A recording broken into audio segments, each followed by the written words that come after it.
Senatorial candidate Kiko Pangilinan returned to Quezon City to end his campaign caravan this morning.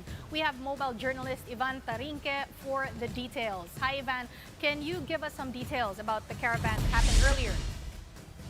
Chiki, kaninang umaga, hindi lang mga tao ang dumagsa sa Villa Verde Subdivision Basketball Court, kundi pati mga performances na tila mini concert ang dating.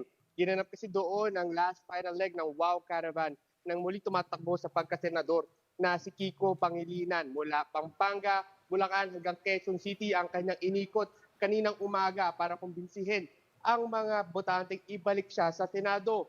Present din kanina sa event ang ilang local candidates mula sa Quezon City, kabilang na ang dating aktor at re-electionist na si Alfred Vargas. Hindi rin nagpahuli si Quezon City Mayor Joy Belmonte na nagpakita ng kanyang suporta kay Pangilinan. Pasado alas 10:30 ng umaga nang dumating si Pangilinan sa lugar kasama ang kanyang pamangkin at aktor na si Donnie Pangilinan.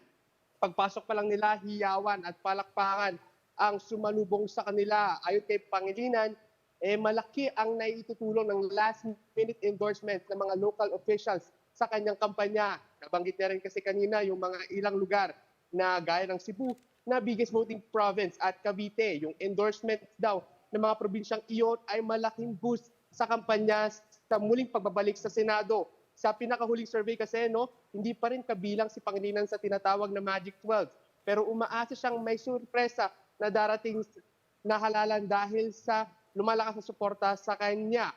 Para daw man sa mga tumatakbo sa government positions, sa Lunes ang Judgment Day. At ayon nga sa kanya, maraming beses na raw na nagkaroon ng surpresa sa eleksyon kaya't nananatili ang kanyang pag-asa.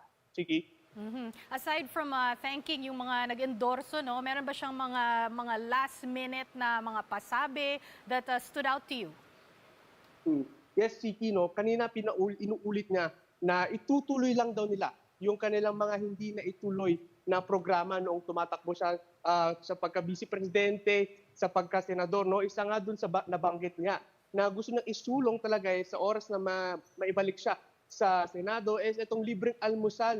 Sabi niya kasi tinatamaan nito yung two birds in one stone dahil nga natutulungan nga nito yung mabawasan yung kakulangan sa pagkain ng mga estudyante. Plus, pwede rin daw mapunta kasi yung profits o yung makukuha dito sa mga farmers at sa mga fishermen. So, yun yung kanyang isinusulong na gusto niyang gawin sa oras na maibalik siya sa Senado. Chiki. Okay. Thank you very much, mobile journalist Ivan Tarinque.